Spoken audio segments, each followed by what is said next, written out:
Oferecimento: Julieste Logística. Há mais de uma década transportando. 27 3228 0586.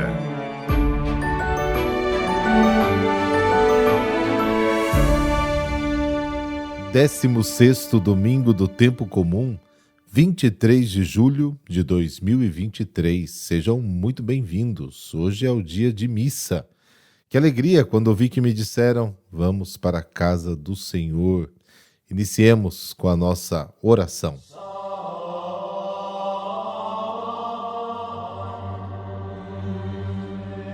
Pelo sinal da Santa Cruz, livrai-nos Deus, nosso Senhor, dos nossos inimigos. Ó Deus, sede generoso para com os vossos filhos e filhas, e multiplicai em nós os dons da vossa graça, para que, repletos de fé, esperança e caridade, guardemos fielmente os vossos mandamentos. Amém.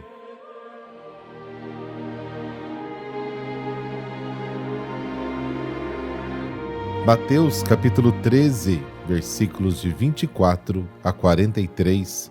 O Senhor esteja convosco, Ele está no meio de nós. Proclamação do Evangelho de Jesus Cristo segundo Mateus. Glória a vós, Senhor. Naquele tempo, Jesus contou outra parábola à multidão.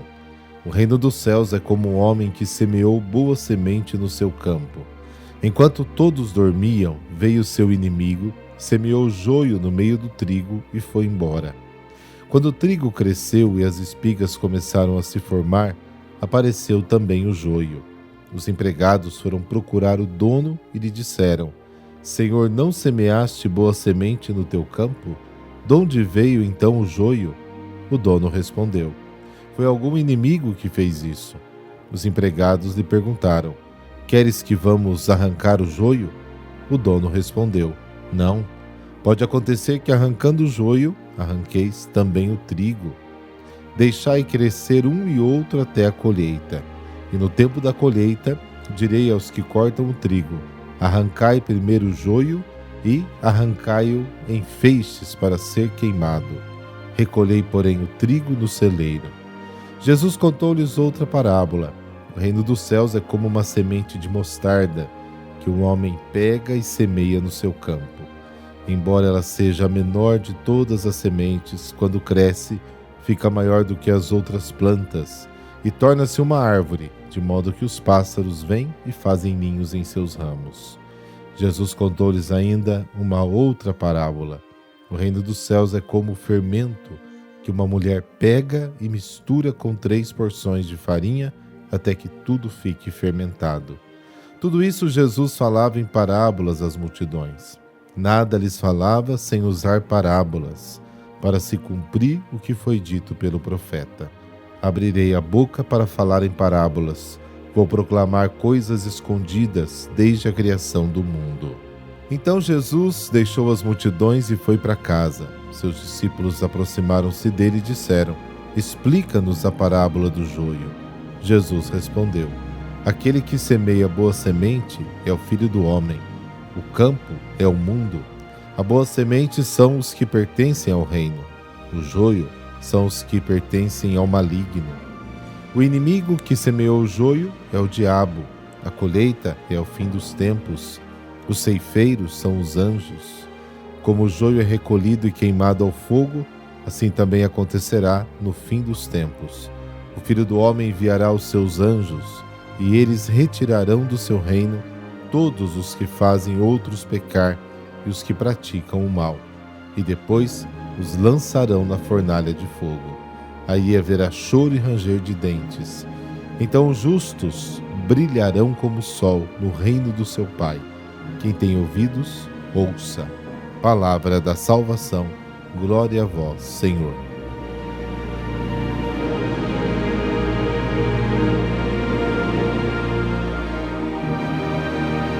A palavra de Deus é apresentada em abundância neste domingo, e o risco que corremos é nos determos nos muitos pontos que a liturgia nos apresenta e, de certa forma, acabando ficando aí dispersados. Em vez disso, nossa tarefa é focar a atenção na parábola da boa semente e do joio. e da leitura podemos extrair um ponto de partida muito útil para a nossa reflexão de hoje. Antes de tudo, toda semente semeada no coração humano é fruto da semeadura de um semeador que nos ama muito. A fonte desta bondade tem um nome, e é Jesus. Diante deste amor que não só foi nos declarado em palavras, mas que nos envolve no dia a dia, seríamos capazes de nos surpreender ou permanecemos indiferentes?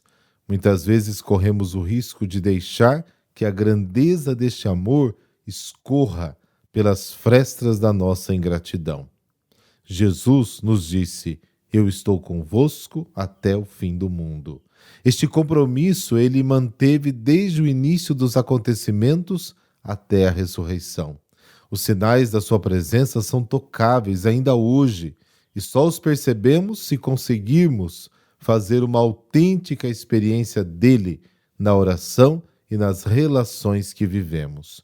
O Senhor semeia e continua a semear incansavelmente e não se detém no rendimento da sua semente, quer que todos saibam dar frutos. Um segundo aspecto que podemos tirar para a nossa reflexão é que este amor tem um forte dom, o da paciência. Existe aquela liberdade do homem que Deus não nega e o leva a decidir pelo bem, Cristo, ou pelo mal, o pecado. O pecado é aquele joio que invade o campo semeado por Cristo. Jesus sabe que a semente continuará a se desenvolver e o joio crescerá com ela. Os discípulos sempre têm um olhar fixo no joio. Quantas vezes nas situações paroquiais tendemos a olhar para o lado negativo? Como vem pouca gente à igreja, à missa, as comunidades estão cada vez mais divididas, os jovens parecem não se aproximar mais da igreja. São algumas expressões. Parece que há toda uma preocupação com o resultado. Por outro lado, vivemos em um contexto de velocidade de informação e resultados. A lógica é tudo e agora. Então, o que nos incomoda, queremos eliminar. Até as crianças estão imbuídas dessa cultura. Somos como os discípulos que se limitam a olhar o joio e procuram estudar como eliminá-lo de qualquer jeito. Nossa justiça é rápida em tentar erradicar o joio, mas também é uma justiça fraca e grosseira, e aí corre-se o risco de comprometermos também o trigo.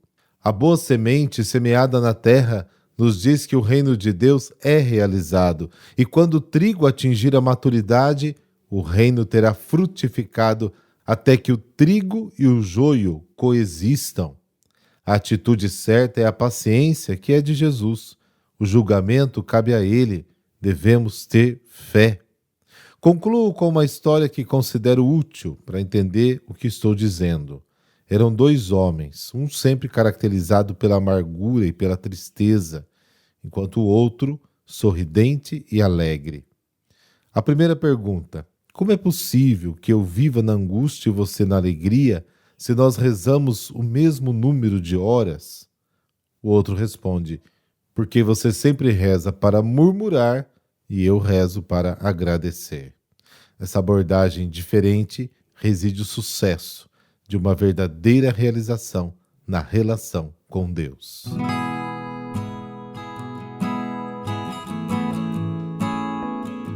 Santa Brígida, mãe e monja, canonizada em 1391 por Bonifácio IX. Santa Brígida é a padroeira da Suécia. Em 1999 foi declarada também copadroeira da Europa por São João Paulo II. Brígida, quando era criança, tinha certamente um caráter forte e decisivo. Pertencia a uma família aristocrática. Embora sentisse a vocação religiosa, aceitou se casar com o governador de um importante distrito do Reino da Suécia, a pedido do seu pai.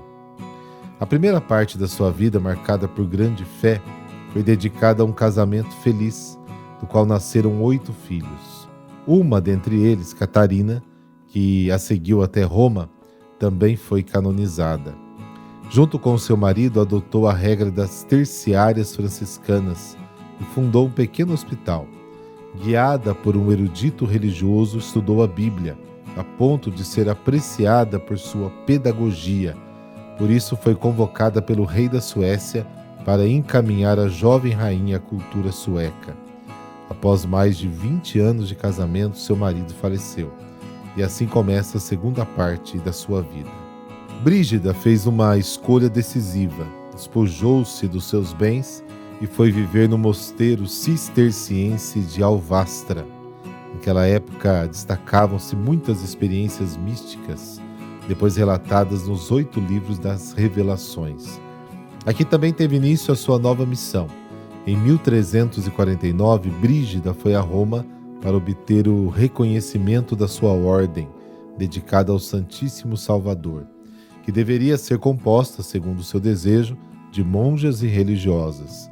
E então decidiu estabelecer-se na Cidade Eterna, em uma casa na Praça Farnese, que ainda hoje é sede da Cúria Geral das Brigidinas. Porém, sofria por causa dos maus costumes e da degradação generalizada da cidade, que ressentia muito pela ausência do Papa, que na época vivia em Avignon. O ponto alto da sua missão, como o de Santa Catarina de Sena, sua conterrânea, era pedir ao Papa para voltar ao túmulo de Pedro. Seu único remorso foi o fato de o Papa não ter ficado definitivamente em Roma. Na verdade, em 1367, o Papa Urbano V tinha voltado, mas foi apenas por um breve período. Gregório XI estabeleceu-se definitivamente em Roma, mais alguns anos depois da morte de Santa Brígida. Outro aspecto do forte compromisso de Brígida era a paz na Europa. Naquele tempo, as suas obras de caridade foram decisivas. Ela era nobre, vivia na pobreza, a ponto de pedir esmolas nas portas das igrejas. Aquele também era um período de perseguições em vários lugares da Itália, de Assis a Gargano. Enfim, a peregrinação à Terra Santa, Brígida tinha quase 70 anos, mas isso não influenciou no seu desejo. Ela foi de qualquer jeito. O ponto central da sua experiência de fé foi a paixão de Cristo, como também a Virgem Maria. Testemunhas disso foram o Rosário Brigidino e as orações ligadas às graças particulares prometidas por Jesus a ela para quem as praticasse. Santa Brígida faleceu em Roma no dia 23 de julho de 1373. Confiou a ordem à sua filha Catarina, que ao se tornar viúva, juntou-se a ela quando vivia em Farfá. São João Paulo II destacou o seguinte: a Igreja, sem se pronunciar sobre cada uma das revelações, aceitou a autenticidade do conjunto das suas experiências interiores. A figura de Santa Brígida foi muito querida pelos últimos papas. Bento XVI, por exemplo, dedicou uma catequese durante a audiência geral. O Papa Francisco queria canonizar aquela que no século XX tinha renovado a Ordem do Santíssimo Salvador, Maria Elizabeth, dando-lhe um forte impulso ecumênico, tendo sempre em vista a busca da paz e também da unidade tão queridas por Brígida. Santa Brígida, mãe e monja, intercessora da família e da Igreja, rogai a Deus pelos religiosos, assim como pelas suas famílias. Pedi ao Senhor a conversão da Europa e dos pecadores do mundo inteiro. Amém. Abençoe-vos o Deus Todo-Poderoso, Pai, Filho e Espírito Santo. Amém. Bom domingo para você e amanhã a gente se encontra.